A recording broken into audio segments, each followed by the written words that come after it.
Okay, my friends. Take two. Take two. Welcome to Erin and Clinton's movie review. I am Clinton. I'm Erin. I'm Erin. I'm Erin. I was like, are you going to do it for me? I wasn't sure what was happening there. The way you were like you were about to go. I totally blew that. Let's start the show.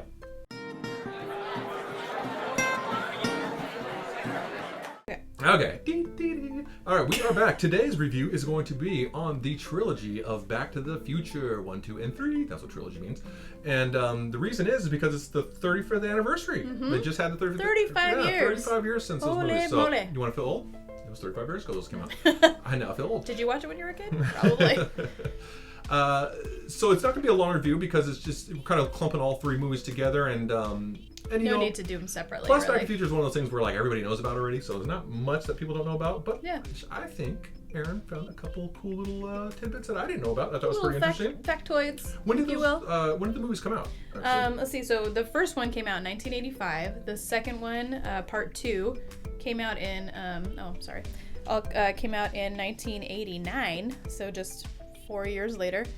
Just 4 years later. I mean, nowadays it's like they try to do it every year. For a sequel. Yeah, and then the third one came out a year after that in 1990. So they were basically 90s movie or 80s movies, mm-hmm. but then the last one was a 90s movie. Yeah, definitely had 80s feel to it. Yeah, for sure. For sure. Yeah, so that's when they came out. One of the fun facts that she was telling me earlier, which I thought was really cool, was you said that they had a hard time selling the movie. Yes. They went to studios and got rejected 40 times or something. Yeah, 40 times. They were rejected, basically. They kept saying that the movie was too lighthearted, it was too... the whole time travel thing was just overplayed, or it just wasn't realistic. Not raunchy enough. It wasn't raunchy enough. Like, there was too much, like, happiness or whatever, so... They were even told to go to Disney because it was like that nice. Yeah, take us to Disney. We don't want this. I mean, Disney's will take you, but you don't have any naked people around being killed. Take it to Disney. I know, no cussing. I mean, it's just crazy to think that 40 different times they said that anytime a studio would have a new manager come in, they would try again. Yeah. They would do the same studio. And fast forward 30 years later. The number one movie makers are Pixar and all the animated, all the kid stuff. Those make more money than all the other stuff. Oh, so it's like clearly, family friendly is okay. It's a thing. People like to watch movies with their families. I know the studios can't believe this. I guess at the time it was probably they were looking for a little something different, not so light. But they ended up getting there. They ended up doing it. So. That's good because I mean it's probably one of the most famous, well-known movies out there at this time. Everybody knows Back to the Future. And even our kids. Oh yeah. We just had our son who's 6 years old watch Back to the Future, all three of them, and he loved it. Yeah. And they're all good. All three are good. I really think they're good. You know what's strange is like 3 got a lot of kind of crap. I feel like they just pushed it out. Yeah, but I thought it was still good. I still liked it. I thought it fit in with the whole story and everything. And in some ways, it was better than 2 to me. In some ways, so it's kind of. I like that they did the whole Western thing. Like they had to go back in time versus going forward into the future. It made sense that they had to do that way back then. And of course, you always got the people. Well, this doesn't make sense because if you it's like it's a movie. And it's a Back to the Future movie. It's a jokey, fun movie. If it's like a serious time travel movie, like okay. Then you probably want to try to be a little more serious to be more realistic to about things. How it would actually be or whatever. But for a movie like that, why are you going to question? Well, if they went back then this would have happened. Yeah, it would have changed. Any little dot of time would have changed the whole. Yeah. It's like okay. We get it. You go back a million years and step on a butterfly, and the world's completely different later. We get it. But apparently the apocalypse just happens. A movie, but that dang butterfly. But whatever. So, so they had a hard time. They finally got it going. Then you were also telling me some interesting things about. Originally, it wasn't going to be. They wanted Michael J. Fox. Yes. To be the Marty McFly, but they originally couldn't get him. He was doing Family Ties at the time, so he was obviously committed to that. Very well. He was also very famous. People loved Marty. I mean, they loved Marty McFly and Family Ties. Yeah, they loved Michael J. Fox. I mean, he was well known. And I think he had already done a bunch of movies. Well, that was the main reason they wanted him in there because he already had the name Marty McFly. I mean, in Family Ties. So convenient, right? But he was already really well known. He was such a good actor. Everybody wanted him in this movie, so they wanted him in that. I'm sorry, the stupid numbers. But they couldn't get him because he was committed to the show, and so they ended up hiring Eric Stoltz, who I honestly don't know, he was known, I guess, in the 80s. He was an actor. He's a method actor, right? Which like Daniel Day-Lewis, right? Which I mean. method actors are very committed. If you don't know what a method actor is, you should look it up because it just basically means they stay in their character character even when they're not, so as soon as they get to the studio, and apparently if they're a real method actor, even when they go home with their family, everything, they just stay in character because it helps them stay true to the character. Yeah, and I think some actors are very good at it, and some are not. Yeah, Daniel Day-Lewis is a method actor, and he's amazing. He's maybe my favorite actor of all time. One of the I would be a little bit scared of some of the characters he's played. Oh my god, like, and you're like hanging out. Gangs of New York. Oh my gosh. Imagine having that. Let's go to dinner with. No. You're going by this. Oh my god. Dude, yeah, no thanks. That Gangs of New York. Gangs of New York's and There Will Be Blood. My goodness, dude, that dude is an amazing actor. I know. Didn't he retire? I think he did, yeah. Yeah, that's unfortunate because he was so good. He had like 2 left feet or something like that. Sorry, bad joke. All right. Anyway. Everyone's like, well, I don't get that joke because he was in a movie. He was in a movie called 2 Left Feet. Watch it. Or my left one. No, my 2 Left Feet. It was called My 2 Left Feet, right? Yeah. Yeah, because he couldn't use his hands or he was. I know I saw this so or long something. ago. I can't remember. And he was a famous painter. He was he played a real person that painted with his feet. So yeah, it was Or no, it was My Left Foot. That sounds more right. My left foot. Right? Yeah, or left foot. So I'm sure you still got the joke, but it wasn't the greatest joke, but it still kind of made sense. Yeah, just look at him. Anyway, so this Eric Stoltz guy. I heard though back then people were going to buy his paintings, but they couldn't handle defeat. Why? What's the point of this? This is so lame. I'm sorry. This is what she deals with 24/7, people. You think it's bad, you got to deal with it. I could usually ignore it or she walk deals with away. These dumb jokes I'm stuck sitting here listening to this. Hey, I'm sorry. Once I had kids, I had to transfer to dad jokes. That's part of the rules. You were doing those before I know, kids. I was. Seriously? I know. They didn't. You've been an old man since I met you. That's true. So what's some of the other factoids that you have about it? There's one other thing you told me. I can't remember. Well, so yeah. Going back to Eric Stoltz. They ended up firing the dude because for one, they thought his character, how he portrayed Marty McFly was too dark. They didn't like it, and he didn't get along with his coworkers because he was method acting in this dark character, and he wasn't getting along with the guy who played Christopher Lloyd. Biff. Oh, Biff. Oh, okay, I'm sorry. He didn't get along with Biff because obviously in the movie, if you know, him and Biff are not friends. Yeah. So he was treating the guy like he was Biff. Yes. So it was just like they were fighting all the time. It was like this whole thing, and so they're like, like we're done with you. So they fired Eric Stoltz. Conveniently, what's his name? Michael J. Fox. His show Family Ties had to take a little hiatus because one of his Meredith Baxter. She got pregnant. She had to go on maternity leave, so they had to take a little break. So he was free. Conveniently, and so he did the movie. And to the benefit of all of us, he was able to do it. And he did the first movie, and it became so popular that he obviously did, second, two and three. So that was pretty cool. That's pretty cool, though. Yeah. And just goes to show the method acting is good, but you got to be careful with this. Yeah. Like, hey, Eric, we're gonna go out for sandwiches later. You want? He's like, Biff, I told you. He's like, no, dude, seriously, can we go get sandwiches? Don't call me Biff, chicken. Don't call me that. You better make like a tree and leave. Is that what you always say, Biff? He's like, dude, we're going to get sandwiches. Biff. I'm not Biff in real life. Can you stop? I'm just gonna buy you lunch, okay? Jesus. Every day he comes to the studio and throws poo at Biff because that happens in the movie. I always get always.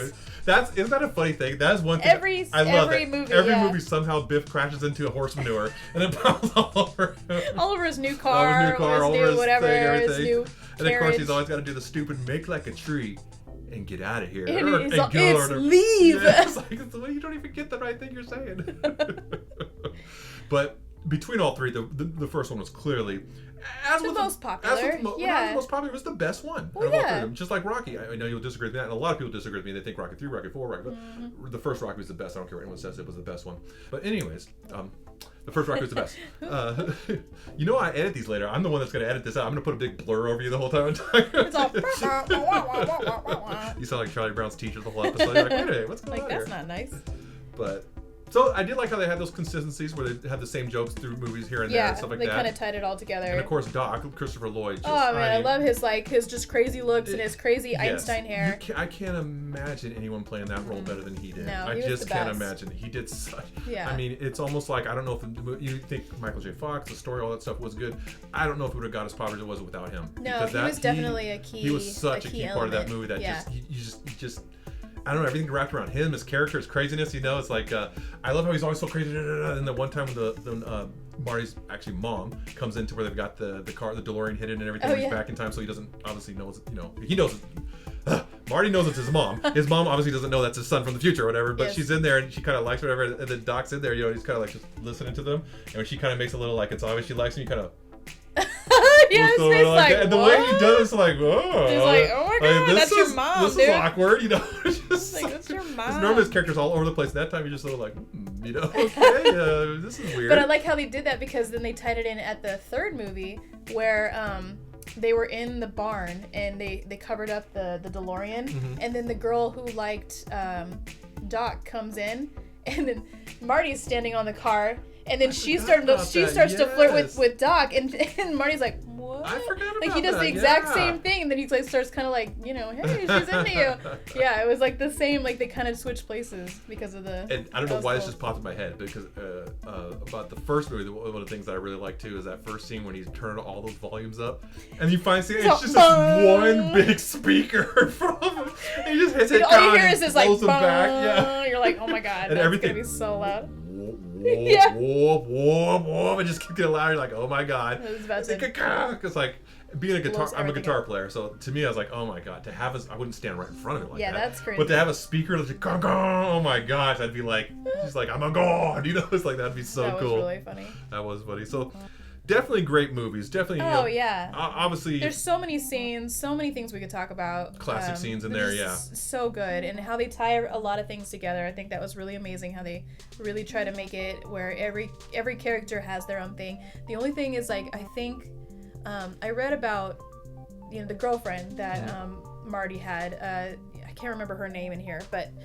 She was only in the first movie, if you notice, like, and then in the second and third movie, Elizabeth Shue, right, there we go. She takes over the girlfriend role, and it's because I remember reading that it was the first girl, her mom got sick or something, and she had to. She was supposed to take all the roles, but then she ended up family stuff. So, and honestly, I think Elizabeth Shue did a really good job, but the weird thing is they put a wig on her or something to make her look like the first girlfriend, right. And she just didn't look The wig good. didn't look, it looked like a wig. It looked like a wig. It just didn't look right. So. Although I did like Elizabeth Shue better as a mom. She played the character better, yeah. But yeah, that was the thing too, is when they put Elizabeth Shue in there, when I was younger, when I first watched this, I got confused between Marty's mom and his girlfriend because they looked a lot alike. They looked very similar, and I was like, are they the same actress playing sometimes they different do that in movies characters? Where they should make the characters that are supposed to be similar make them look really different, so very it's different. Really obvious unless that's part of the plot, but it wasn't in this movie. It wasn't. It was just like coincidentally the actresses looked a lot alike each other. And it was kind of it was confusing for me when I was younger. Obviously when I was older and I got to know the movies more, it wasn't as crazy. But yeah. So I feel like we've run out of steam.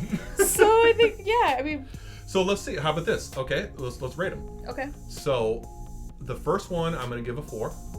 Okay. The second and third one I'd give a 3. Both of them a 3. Okay. I think the first one I'd watch almost any time I'd watch it again.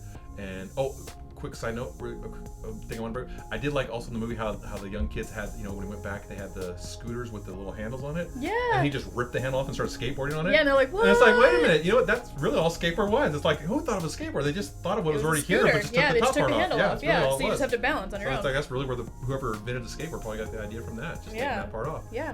But so I think the first one I'd watch pretty much any time, but the second and third one's kind of like if we're watching the trilogy or the kids want to watch it or something, but I wouldn't go on my way to watch those ones. Yeah, I mean I would give the first one a 5. Oh, wow. I'm a huge fan of Back to the Future, the first one. The second one I would give it a 4. Oh. I really liked it too. I liked how they try to interpret the future and how it would look when it was like 2021 or something. Or 2019 or 2020 or something. The time has already passed. We don't have flying cars or flying skateboards, so whatever. But yeah, I liked how they thought the future was going to look like this in the 80s, how they thought like this is going to be the future. So I really appreciated that, and I thought they did some really cool things when it came to the future, like the jackets that ultimately dry you when you're wet. I thought that was really cool. So yeah, I give that one a 4, and then the other one would be a 3. The third one would be a 3. 5, 4, 3. Yeah, 5, 4, 3. Makes sense. So if they keep going, it's going to be real. By the time you get to the 5th or 6th one, it's going to be total garbage. Like, what's the point? No, they made that was the other thing I was going to say. They made another Back to the Future that was only on YouTube. Really? I didn't know that. Yeah. What? Yeah, it was like Back to the Future 4 or something like that. Oh, yeah. I didn't And do Marty very was well. all grown up. And Oh, that's interesting. yeah, Oh. I watched a portion of it and I was like, this is They so usually don't work. lame. You know, like the Cobra Kai is working. The people love Yeah. that one. It's working. But most things they try to redo like that, still they haven't don't. watched that. They don't tend to work. Yeah, we watched one episode. I think. Did we watch an episode? I didn't. Oh, I think I watched one episode. Or Okay. whatever. It was funny, but I just. You know, It's hard to, yeah. I want to watch more. Just there's so much entertainment, so much stuff out there. I know, you it's hard to be like, we're gonna, because I mean, how long has it been since we said we're gonna watch Game of Thrones? We have all the God, DVDs, that's embarrassing. we have all the Blu-ray, and yet we're like, We still haven't someday, even watched it. Someday we're gonna get Someday, through. we haven't heard watched we heard any it of as a popular show. I don't know if you guys ever heard of it. We heard a few people out there I don't like know, it. does anybody like Game of Thrones? We're thinking maybe we should check it out, but yeah, we never got What do you into it, recommend? and Like, we will. literally own them, so The we DVDs, could because just we kept watch them planning on anytime. watching them over the years, and Yes, we never did. we were getting them as gifts. People were like, "Really? Yeah, you can give us Game of Thrones. Give us the season 4." We'll do a review on that in like 3 years from now when it's completely nobody cares about it Everybody's anymore. like, Hey, if we could do Back to the Future 35 years later, I'm sure we could do I Game of know. Thrones. Well, a few the years only reason later. we're doing that because it's the 35th anniversary, true. and you're seeing it all over TV. Like I was watching a baking show and they did a whole theme of Back to the Future. I was Yeah. like, what? That's cool. That's true. That kind of stuff Yeah. you do still see pop up in contests and this and that. It's Yeah. it's part of our culture. It's a Nostalgia. cultural movie. Yeah, Yep. it'll always be there. So, all right. Well, do you have anything else you want to add? No, I think we're good. All right, you guys. Well, thanks for joining us on another awesome episode of Erin Movie Review. Please leave a like and a subscribe. You don't leave the subscribe. You press subscribe and subscribe. Yeah, you can't What- leave leave it. a like, yeah. Can't Or as everyone literally says leave now, it. smash that like button. Remember, it used to be hit the like button, but now it's smash it. I don't know why. Smash it. Yeah, that's what everyone says. Smash that like button, you guys. Smash that like button. Seems dramatic. So, to me, just lightly touch it and it will turn blue, and we're good. I don't need you. You don't yeah. need to break your phone for Yeah, this. I mean, It's it's not like you're that smashing important. because really you're not smashing the button. You're smashing your computer or your phone. So. I mean, And, It's and not obvi- very squishy And obviously, either. when those people say it, they mean literally, not figuratively. They literally want you to smash it. So. throw your phone across. And no the matter room. what I say, I'm gonna end every sentence with so. Because that's what we do. All right, we love you guys. We will see you on the next one. Bye. I'm gonna do it every time. I know.